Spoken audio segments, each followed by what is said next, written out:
Does Polymarket's CFTC fine imply that the DEFI regulatory roadmap predicts that the market is cautious?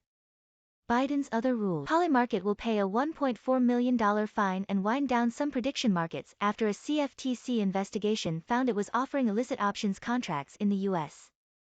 This is very likely just a beginning for DeFi projects facing the regulatory gauntlet. You're reading State of Crypto, a CoinDesk newsletter looking at the intersection of cryptocurrency and government. Click here to sign up for future editions. The Commodity Futures Trading Commission filed an enforcement action against Polymarket, alleging it violated federal commodities laws and regulations by offering prediction markets in the U.S. without registering with the agency. Polymarket cooperated closely with the investigation, leading to a reduced penalty. I'm guessing this cooperation also means the investigation wrapped up quickly, where other investigations might not have. 2022 is barely 3 days old, and it's already taking off. To date, a lot of how the industry interprets regulations has been through agency enforcement actions. In other words, agencies explain which laws are being broken by XYZ project. Polymarket's enforcement action is likely a preview of some of what we can expect to see this year. The first enforcement action of 2022 came against Polymarket, a prediction market that longtime readers of this newsletter's predecessor might remember from when I tracked its 2020 election market. The CFTC said Polymarket's markets are binary options contracts, which can only be offered by designated contracts markets and swap execution facilities in the U.S. Polymarket has not sought either designation, meaning its markets were in violation of federal law and the CFTC's regulation. Under the terms of the enforcement action, Polymarket will pay a $1.4 million fine, wind down markets not in compliance, and allow users to recoup their funds. In a statement, a Polymarket spokesperson said that 3 markets currently set to resolve after January 14th would be wound down. A quick search of Polymarket's site indicates that there are 6 markets currently set to resolve past January 14th, 4 on the U.S. 7-day COVID-19 stats, 1 on U.S. President Joe Biden's approval rating and 1 on whether NFL quarterback turned minor league baseball player turned tight end Tim Tebow will score a touchdown by the end of the season. Most of these will expire on January 15th. The Tebow one is currently set to expire a month later. That being said, my understanding is that after Polymarket winds down its open markets, there will be no open markets after January 15th. We appreciate that in today's resolution,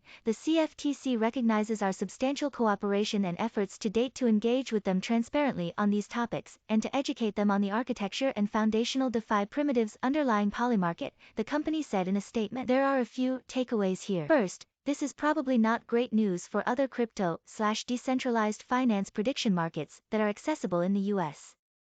Back in 2020, I followed FTX, Augur, and Everpedia's PrediQT market. FTX geofences its US users, and as far as I can tell, Americans can't access the prediction market. I couldn't tell if PrediQT and Augur have similar geofences after a quick search. I'll be watching for any further actions related to those 2 platforms. Yesterday's action wasn't a surprise. We've known about an investigation into Polymarket that the company appears to have cooperated with since at least October, and former CFTC Commissioner Dan Berkovitz straight up said that DeFi platforms offering derivatives products would run afoul of the agency's remit. While this first action was focused on a prediction market, I have to imagine this is the sort of precedent every DeFi project operating in the US might want to pay attention to, particularly if they offer trading services for anything that could be perceived as a derivative product. Also, as noted by attorney Collins Belton, the actual order published by the CFTC appears to acknowledge decentralization as a factor in its decision to bring an action against Polymarket. In other words, a more fully decentralized prediction market may have an easier time of it. The CFTC also appears to note a distinction in automated market makers being algorithmically driven,